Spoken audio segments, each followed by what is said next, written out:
When I worked in the bustling heart of the city, life unfolded in a quirky boarding house where my coworker, Dan, and I shared a room. We were peas in a pod, both working for the same company, but our physical differences were impossible to overlook. Standing at a modest 5 feet 2 inches, I was the epitome of compactness, while Dan, a strapping lad, soared to the heights of 5 feet 10 inches with a face that could rival any leading man. Unlike me, he had a penchant for changing girlfriends like most people change their socks. Dan's last romantic rendezvous was with Alice, a towering force of nature at 6 feet 6 inches. Alice, a student who took bodybuilding to new heights, quite literally, could make Dan look like a mere speck beside her. I'd often find myself chuckling at the absurdity of their size difference. With Alice, Dan barely reached the height of her chin. To top it off, Alice had this uncanny ability to effortlessly lift Dan. Seeing her carry him around was like watching a spectacle from a parallel universe.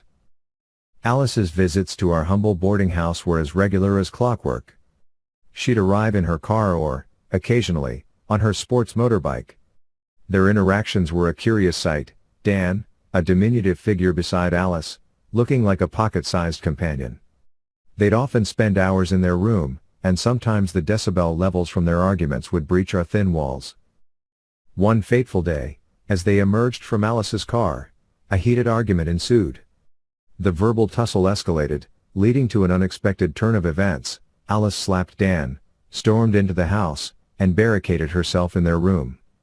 In the aftermath, Dan shared with me his desire to end the relationship, while Alice remained steadfast in her refusal.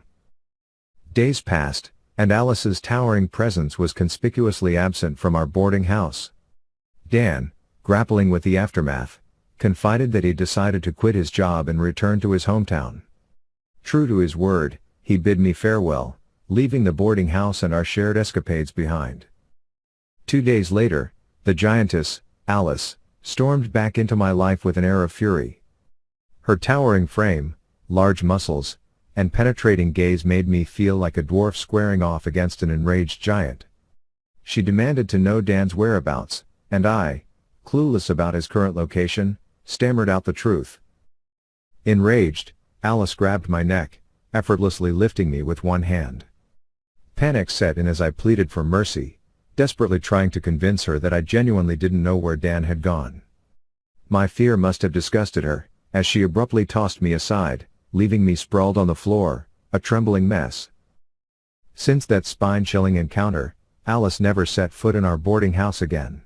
Dan's abrupt departure left me with unanswered questions, and the specter of Alice's towering rage lingered as a bizarre chapter in my life.